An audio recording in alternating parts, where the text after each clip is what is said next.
ወንድ ከሴት መደበቅ ያለበት 6 ነገሮች። ለዚህ ቻናል አዲስ የሆናችሁ ሰዓቱ አሁን ነውና ሰብስክራይብ አድርጉ፣ ቪዲዮውን ላይክ በማድረግ ጀምሩ። ወንድ ከሴት መደበቅ ያለበት 6 ዋና ዋና ነገሮች። አንደኛ፣ ቀድሞ ከሌሎች ሴቶች ጋር የነበረውን ግንኙነት። ወንድ ወደ ቁም ነገሩ ህይወት ወይም ወደ ግንኙነት ከገባ በኋላ የቀድሞ ህይወቱን ባይናገር ለሁለቱም መልካም ነው። ያለፈው ነገር ዛሬ ላይ ማንንም ሲያስማማና ሲያግባባ ሲያፋቅር አይተንም ሰምተንም አናውቅም።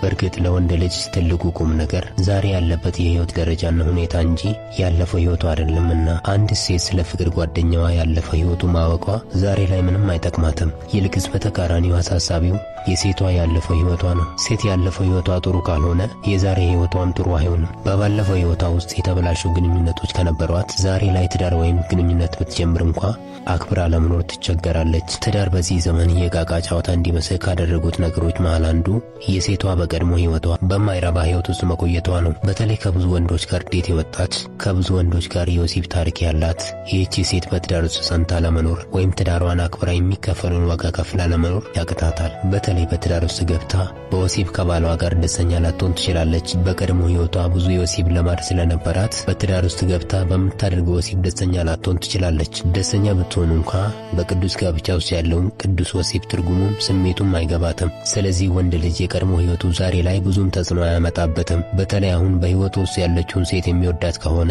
የትናንትናውን ህይወት ለመርሳት የዛሬው ኑሮውን አክብሮ ለመኖር ዝግጁ ነው። በእርግጥ ያለፈው ህይወቱ የዛሬ ህይወቱ ላይ ተጽዕኖ አያመጣም ማለት አይደለም። ነገር ግን ወንድ ልጅ እንደ ሴት በባለፈው ህይወቱ ትዝታ ታስሮ የዛሬ ህይወቱን አያበላሽም። ስለዚህ ወንድ የቀድሞ ህይወቱን ከሴት ጋር የነበረውን ግንኙነት ለፍቅረኛው ወይም ለሚስቱ ባይናገር ይመረጣል። ለምን ቢባል ዛሬ በህይወት ውስጥ ያለችው የሚስቱን አእምሮ ይጎዳዋል፣ እንዳታምነው ያደርጋታል። ያለፈው ህይወቱን መናገሩ ለጊዜው ረፍት ሊሰጣት ይችላል። ከጊዜ በኋላ ግን የስጋት ህይወት ውስጥ ይከታታል። በተጣሉ ቁጥር እንኳን በዚያ ጉዳይ ልትሰርበው ትችላለች። ሴት አንድ ጊዜ የሰማችውን ነገር በፍጹም አትለቅም፣ መቼም አትረሳውም። ስለዚህ ለሴት ያለፈው ህይወትን አለመናገሩ ለሁለታቸውም መልካም ነው። ሁለተኛ፣ እሷን ሊያሳዝን የሚችል አይነት አስተያየት። ሴቶች አስተያየት መስማት ይወዳሉ። ነገር ግን የማያስደስታቸው ካልሆነ አስተያየቱን በጥላቻ ይወስዱታል። ለምሳሌ አንድ ሴት የማያምርባትን ልብስ ለብሳ ከቤት ስትወጣ አንድ ወንድ ልብሱን እንዳላማረባት ከነገራት ሴቷ ልብሱ እውነትም አላማረብኝም ማለት ነው ብላ በቀና አትወስደውም። ይልቅስ ነገሩን አዙረው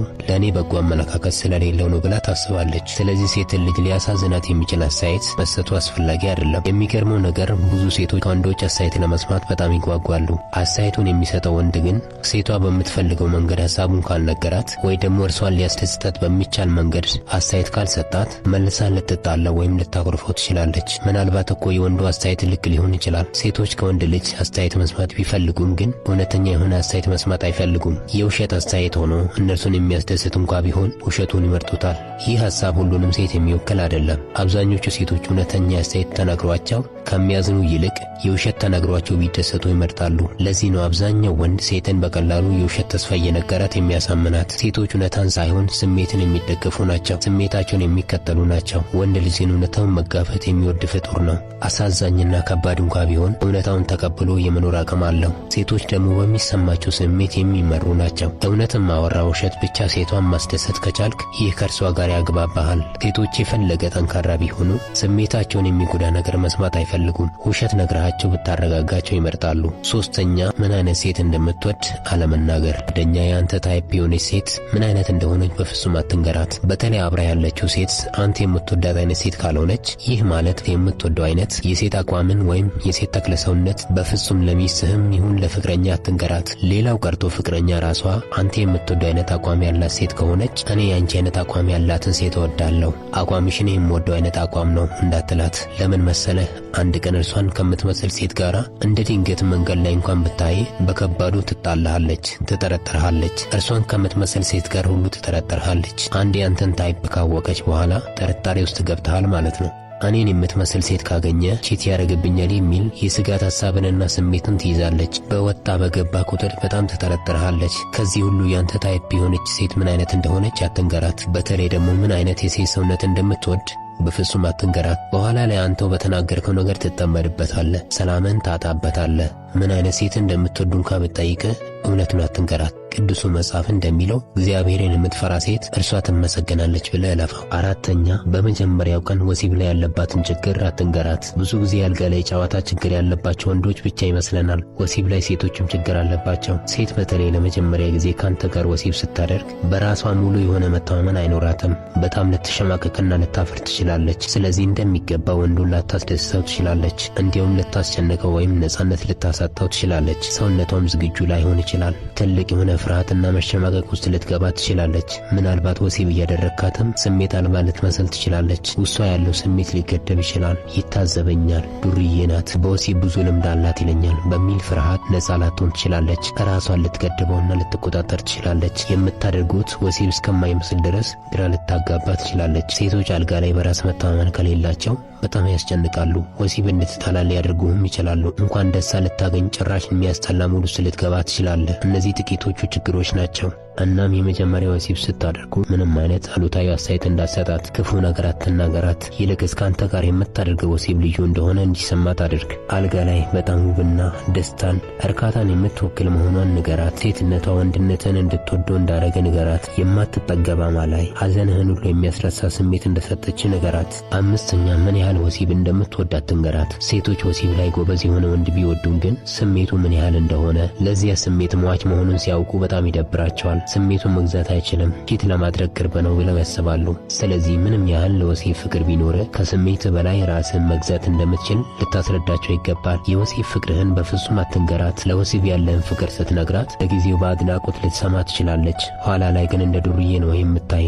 ለስሜት ስትል የትም እንደምትተኛ ታስባለች። አንተ ምናልባት እዚህ ዓለም ላይ ቁጥር አንድ የምትወደው ነገር ወሲብ ሊሆን ይችላል። ነገር ግን ፍቅረኛ ወይም ሚስት በፍጹም ይህን ማወቅ የለባትም። ወሲብ ጊዜያዊና ተጨማሪ ደስታ ብቻ መሆኑን ንገራት። በቃል ብቻ ሳይሆን በተግባርም ማሳያት። አልጋ ላይ አትፍጠንባት፣ ተረጋጋ።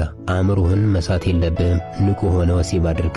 ወሲብ ስታደርግ ራስን የማታውቅና የማትቆጣጠር አይነት ወንድ ሆነ ከታየህ ታበቃለህ። ሰላምህን ነው የምታጣው። ሴት አጠገብህ እንድታልፍ እንኳን አትፈቅድልህም። በሄድክበት ሁሉ ወሲብ የምታደርግ ነው የሚመስላት። ስለዚህ ለወሲብ ያለን ስሜት ለዘላለም ደብቀው። ከሙሉ ስሜትህ ግማሹን ብቻ አሳያት። ሴቶች ለወሲብ ሟች የሆነን ወንድ እንደማይረባና እንደ ደካማ ነው የሚያዩት። ስሜትን ስትገዛ፣ ራስን ስትቆጣጠር ሴቶች ይገረሙብሃል። ስለ ስሜት ስናነሳ የወሲብ ስሜት ብቻ ሳይሆን ሁሉንም ስሜቶችን መቆጣጠርና መግዛት የምትችል ሰው መሆንህን ሲያውቁ ያኔ ባንተ ጉዳይ በራስ መተማመናቸውና አክብሮታቸው ይጨምራል። ስድስተኛ ስለ ቤተሰቧ የተሰማህን ክፉ ነገር አታውራ። ሴት ልጅ ከቤተሰቧ ጋር ከተጣላች በኋላ እነርሱ ያደረሱባትን በደል ታወራሃለች። አንተም ከእርሷ ጋር የእነርሱን መጥፎ ነገር እንድታወራ ልትፈልግ ትችላለች። አንተ ግን በፍጹም ስለ ቤተሰቧ ምንም አይነት ክፉ ነገር አትናገር። ዛሬ ካንተ ጋር ስለ እነሱ መጥፎ ነገር አውርታ የንዴት ስሜቷ ከወጣላት በኋላ እርሷ ያወራችውን ሳይሆን አንተ ስለ ቤተሰቧ ያወራኸውን አንድ በአንድ ታስታውሳለች። እናም ልክ ስትጣሉ ስለ ቤተሰቤ ምን አይነት ጥላቻ እንዳለ አውቃለሁ፣ ቤተሰቤን አትወድም፣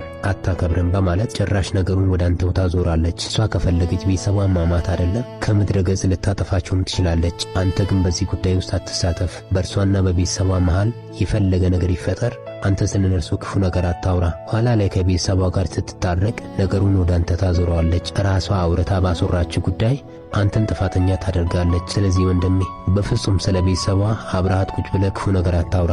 ኋላ ላይ ከቤተሰቧ ጎን በመቆም ትቀየርብሃለች። የፈለገ ነገር ይሁን ሴት ልጅ ከቤተሰቧ አንተን አታስቀድምህም። ከአንተ ጋር መኖር የፈለገችው ከቤተሰቧ በላይ አንተን ወዳ ሳይሆን ከአንተ ጋር ሆና ለምታገኘው ነገር ቅድሚያ ሰጥታ ነው። ስለዚህ ሴት ስለ ቤተሰቧ ክፉ ነገር ስታወራ አምናሃት አንተም አብረሃት እንዳታወራ በራሷ ጥፋት አንተን ታጠምድሃለች። በዚህ አጋጣሚ ተጠቅሞ እኔንና ቤተሰቤን ለመለያየት ፈልጎ ነበር ብላ ታስባለች። ወንድሜ ሴቶች እንደዚህ ናቸው። በፍጹም በዚህ ጉዳይ እንዳታምናት። ክፍል 2 ይቀጥላል። እስካሁን ስለተከታተላችሁኝ አመሰግናለሁ። ለዚህ ቻናል አዲስ ከሆናችሁ ሰዓቱ አሁን ነውና ሰብስክራይብ አድርጉ። ቪዲዮንም ላይክ አድርጉ። ከወደዳችሁት ለሌሎች ሰዎች ሼር አድርጉ። አመሰግናለሁ።